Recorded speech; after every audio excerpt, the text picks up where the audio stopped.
So you're growing the company rapidly. It was number 44 on Inc., fastest growing companies. How do you balance that with family and relationships? You don't. Yeah. That's what I thought. You don't. I remember just one time I was in class and the professor brought up, you're gonna graduate soon, you're gonna get your degree, and then you're gonna go and get a job. And when he said that, it was just like, literally at that moment, I was like, what am I doing here? Don't take advice from people you wouldn't trade places with. What do you think of Andrew Tate, though? Because that's a whole nother level. I think he's a dumbed down version of Jordan Peterson.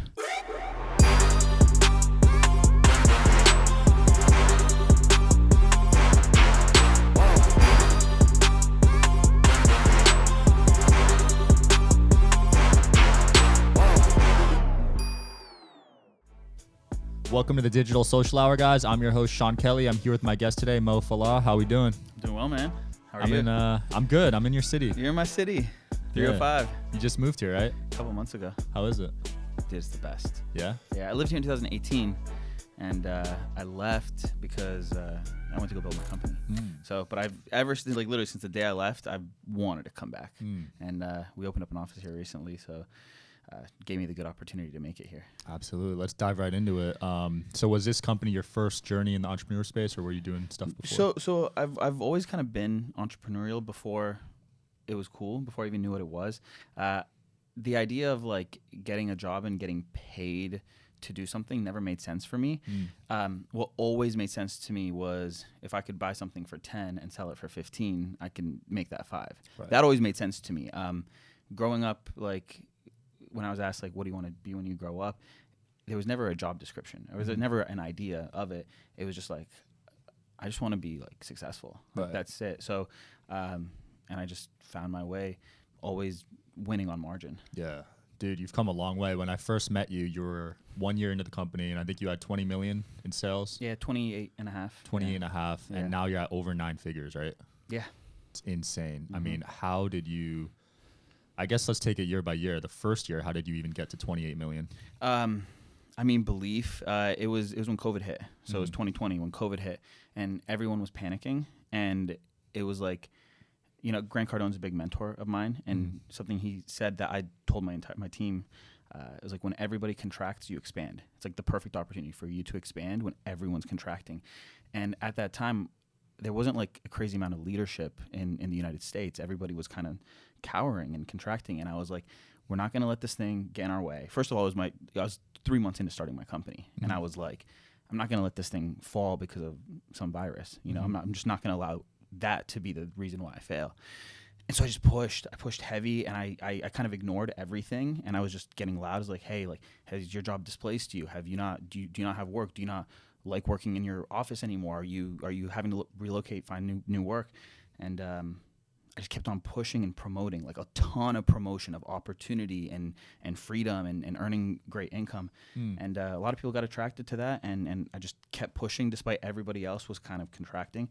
I just kept pushing and making a lot of noise and promoting the company. And yeah, I mean, it's all door to door. We've never spent $1 on ads. We've done over 100 million, 100% organic door to door. That's crazy. And this is solar, right?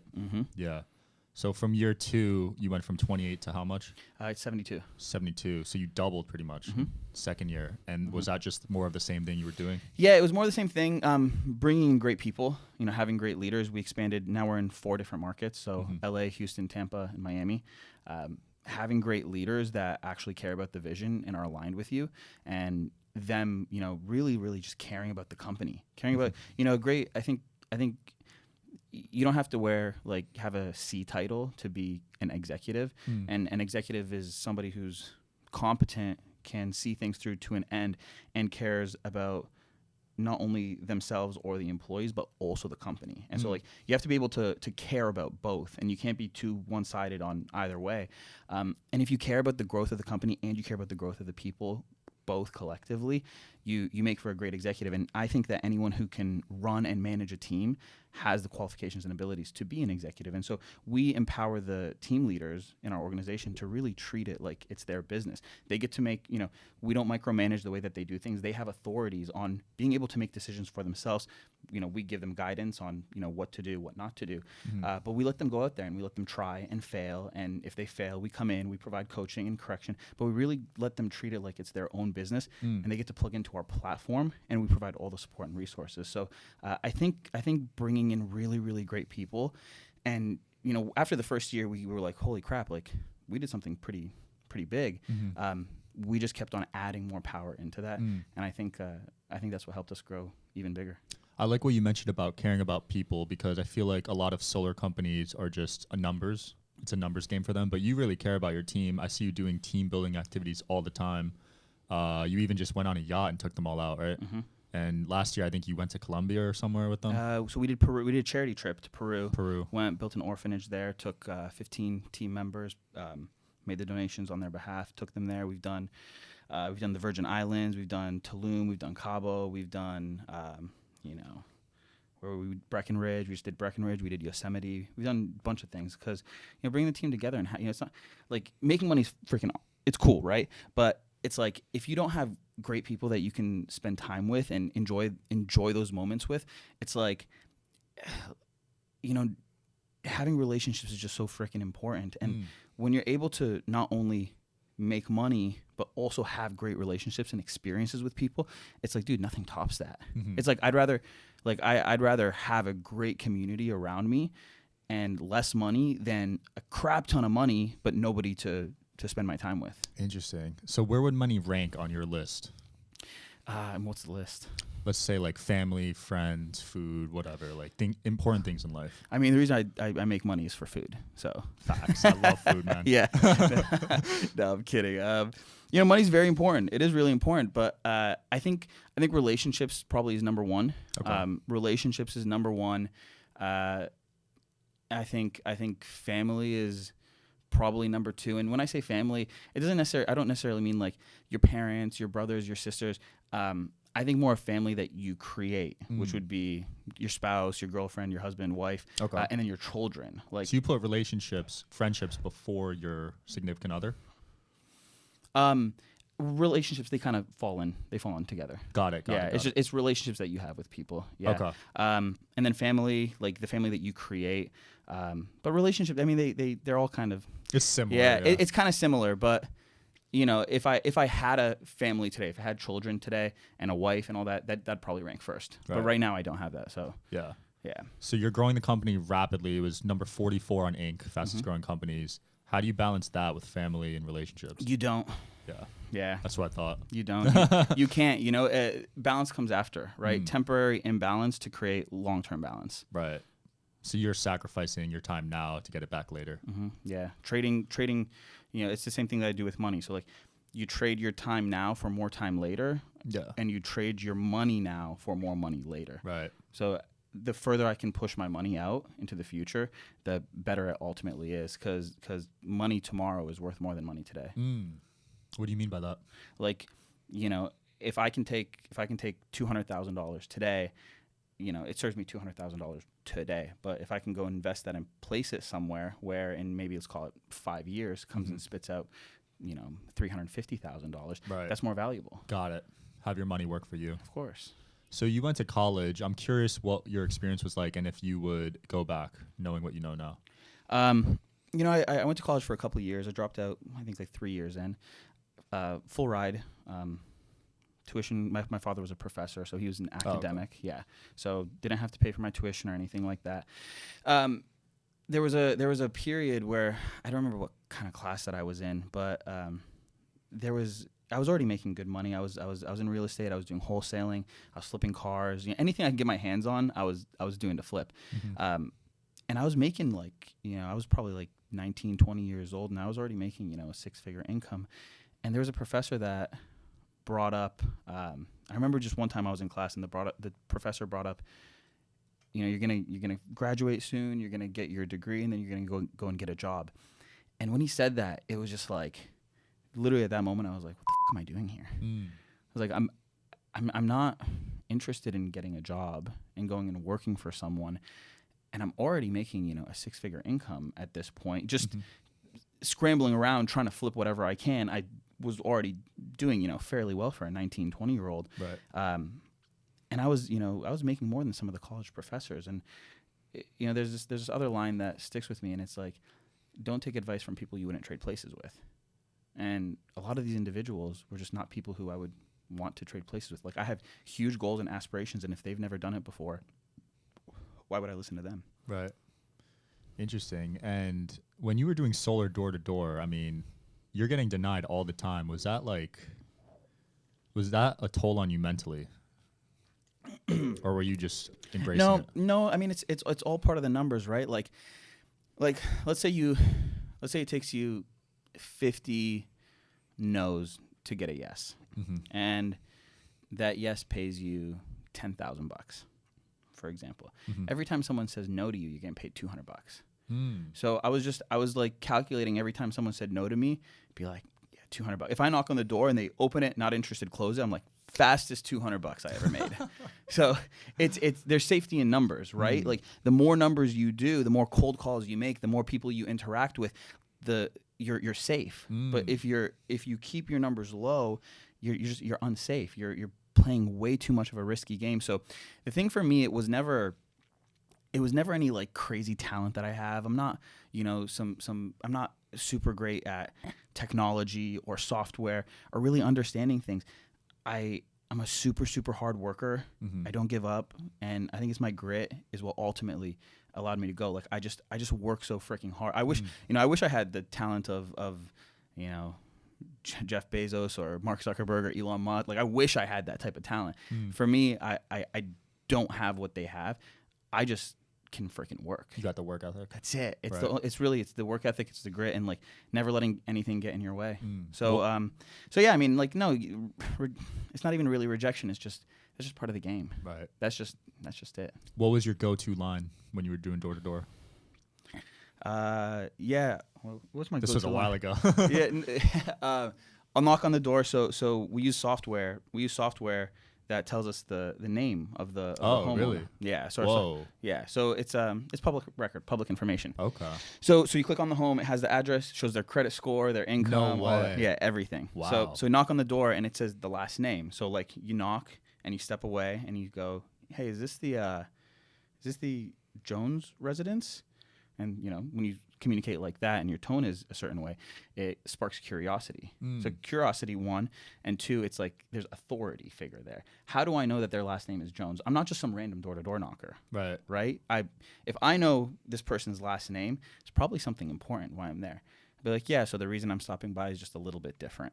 That's just my opening line. It's just a little bit different because what it does is it just captures their attention. I know their last name.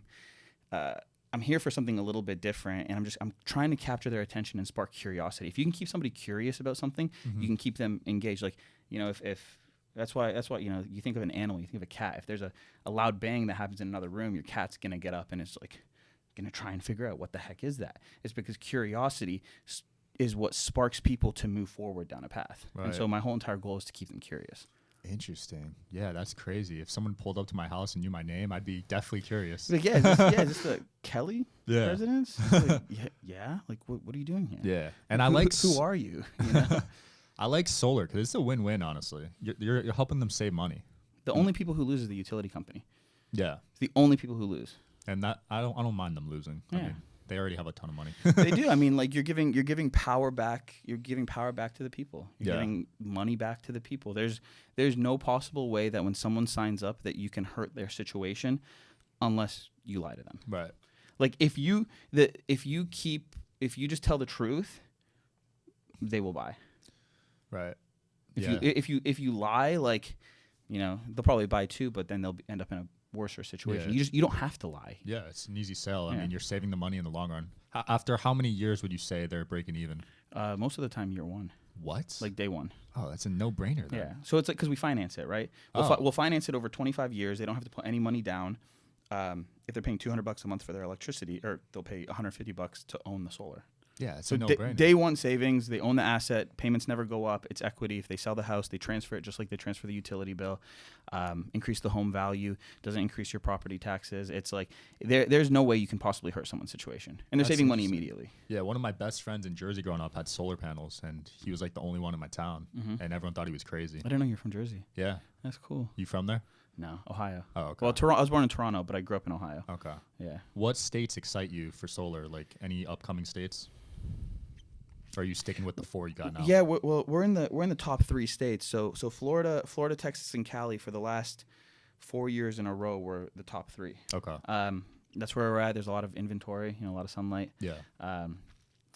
Those 3 are really great. I think that the Northeast is super underrated and untapped.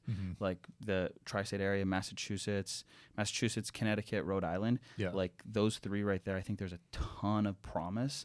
The government provides SRECs, which is solar renewable energy credit, and basically for every so solar is measured in kilowatt hours, right? So for every 1,000 kilowatt hours your system produces, and I think there's like 15 states that offer them. So every 1,000 kilowatt hours your system produces, the government will pay you about, like, let's call it $250 for every 1,000 kilowatt hours you produce. So average system there produces, let's call it 10,000. And that goes to the owner? Goes to the homeowner. Okay. So they get, and it lasts for 10 years. Whoa. So homeowner going solar, they're going to get $25,000 from the government, paid in $2,500 a year. Wow. And then they're going to get 30% tax credit. So the government's going to pay them, let's call it $25,000. So you can get $50,000 back, literally just for going solar, and your system is going to cost you, I don't know, like 55 to 60K. Dude, that's a no-brainer. It's ridiculous. That's crazy. Like dude. like a $60,000 system, a homeowner is getting it for $10,000. Wow. Nevada's got to be a good market, right? I think Nevada was better than it is now. The utility company doesn't buy the electricity back at the same rate. Oh, Southwest Gas, yeah. They got a monopoly out there. Yeah. They're like the only energy company there. Yeah, NV Energy as well. Yeah. You sold the company, right? I did 60% of it. What was that process like? Probably the hardest thing I've ever done. Really? Tremendously difficult, yeah. How come? It took me, from start to finish, it took about 8 months. Whoa. To go through. All the due diligence. And the hard thing is like, going through M&A is my first time ever doing, and thankfully, I had a really great team to support me. It's like a full-time job. Just going through M&A and having to collect everything and be in conversations and communicate with investors and explain why certain things are happening. And while I'm doing all of that, it's very emotional too, because at any moment they could just be like, oh no, pull out. And you're so invested in getting something done, and you're so excited, and it's like there's so much emotional like turbulence that goes through that. But on top of having to navigate that, I also have to consistently make sure that the company's producing and going up step month over month over month, because anytime it could go down, it could raise a flag and affect the valuation. Of course, absolutely. And so I had to continue to push my company for a 9-month period to just keep doing better every single month, while also, and that's hard alone. Very hard. It's very hard. I've got 130 people in the company. Yeah. So it's very difficult to do that on top of putting all of your attention. I was just doing 2 full-time jobs at once. Yeah, and two very like mentally draining, mentally exhausting full-time jobs at once. But it probably ended up paying off. It was great. Yeah, we were the first solar sales only org, because we were sales only, right? We don't do our installs. Right. So we're the first solar sales only org to get acquired. Wow. Did they approach you, or did you approach them? I approached them. Interesting. It was at the what's it called? Avengers, Avengers Mastermind? Yeah, I was at the Avengers Mastermind. I saw this guy speaking on stage. It was in Carlsbad, and he was just a broker, and he talked about, buying and selling businesses, and he said, well, you come in, you can get an investor, and that person knows how to do things better than the current CEO, and that person can take the company to way higher levels. And at that moment, just something that just had a cognition in my head. I went to Dan Fleischman afterwards, and I was like, hey man, I'm going to sell Simple Solar. And he's like, that's cool. And Dan just very like, yeah, that's cool. He's like, always so level-headed. And he's like, I'll connect you to a couple people if you want. Just the super connector. I know a few companies he's helped sell. Like big ones. Yeah. So I had and I just had that cognition of doing it, and we brought in a new CEO, which is awesome. So nice. I no longer the CEO. I just focus on what I do best, which is sales, and so I just get to work with my sales team pretty much all the time. And it's awesome. It's a better fit for me. Yeah, because you were probably juggling so many hats as CEO, probably doing everything. And I could do everything, but not everything like really well. Right. I was doing just enough to be acceptable as CEO. Well, that's amazing. That just shows the power of masterminds. I mean, you just sold a 9-figure company by attending a mastermind. That's incredible. Literally, yeah. Would have never just had that thought unless I saw somebody talking about it, and I was like, let's do it. And that guy helped you find the buyer? Dan? The guy that spoke on stage? No. Do you know Do Wealth? Yeah. So I hit them. They manage all my stuff for me. Oh, sick. Yeah. So I hit them up and I was like, hey, I'm thinking about selling the company. And then they went and built a pitch deck for Simple Solar. They went and pitched it to a bunch of different people. And then they're like, hey, I think we found someone. Wow. And that's insane. Yeah, you invest a lot in your education and your networking. You've also paid Grant Cardone $500,000 to be mentored by him. Would you say that was a good move? It was. Yeah. I mean, like, this is a thing. Like, whether it's a good move or not, it's like every decision that I made got me to where I'm at. And I'm super happy and grateful for where I'm at. So it's like I don't think you can really look back and be like, oh, it was a bad decision. Because if you're happy with where you're at in your life, then, how could something be a bad decision? If it got you to somewhere, if it got you a different result that you never had before. And so, yeah, I mean, I'm happy about it. I've made a great connection.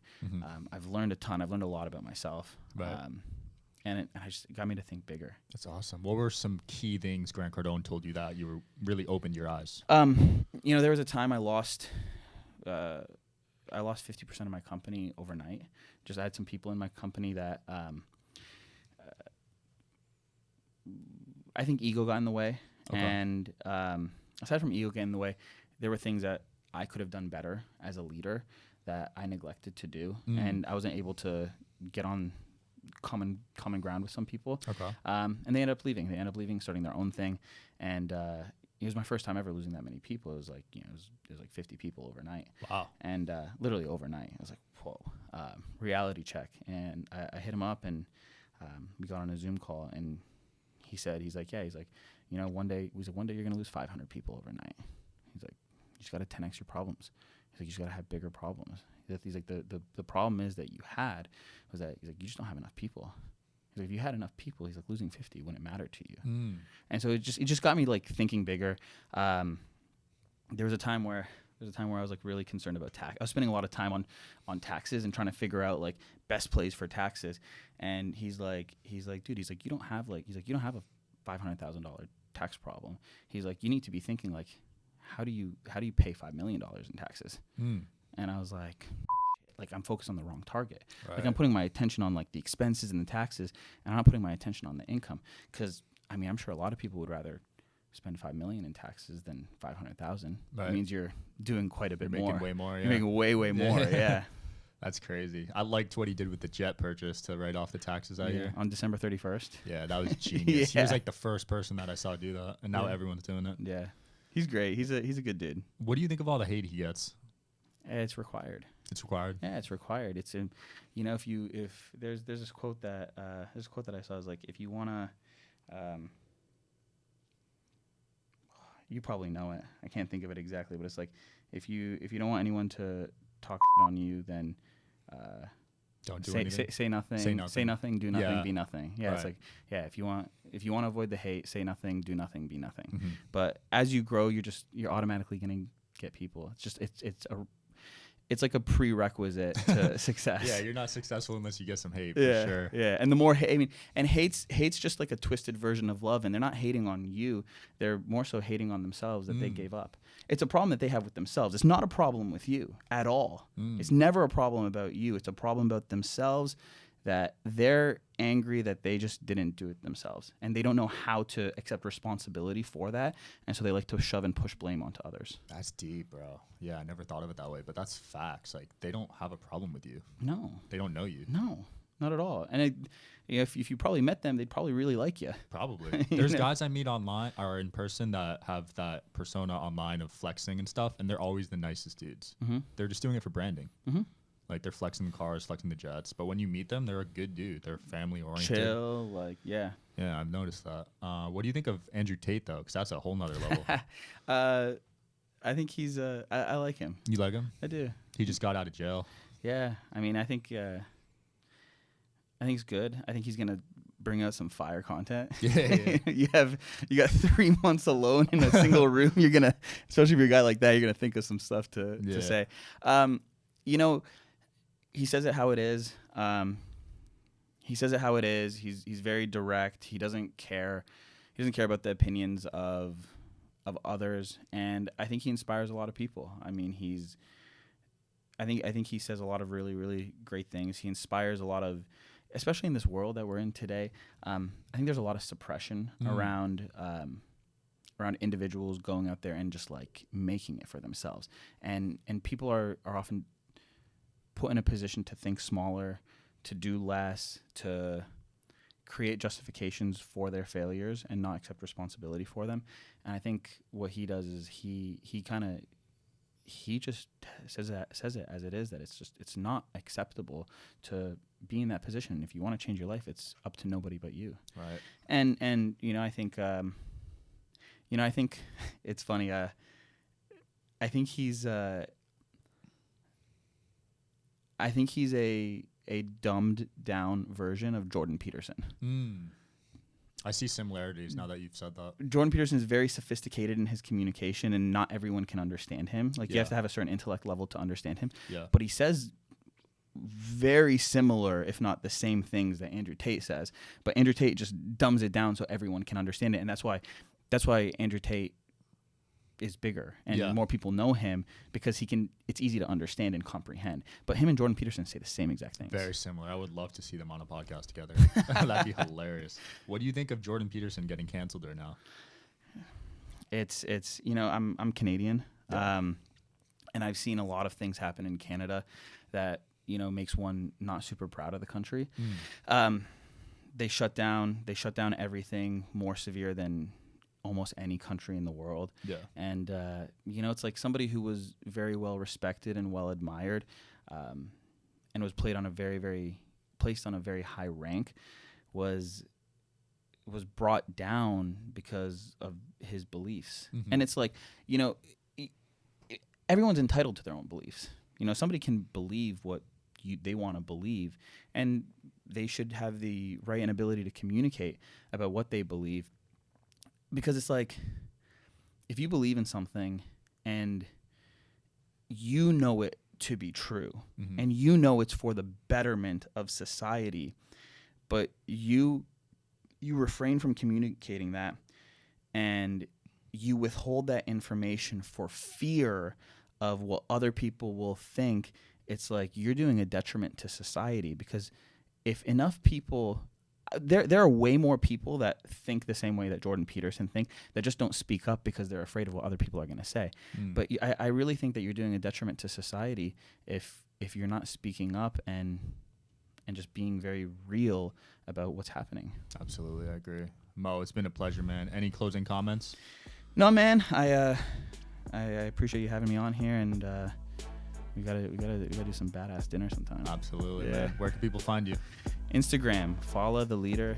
My last name, the Leader. All right, you heard it here, guys. Digital Social Hour. Thanks for tuning in. See you next week. See you.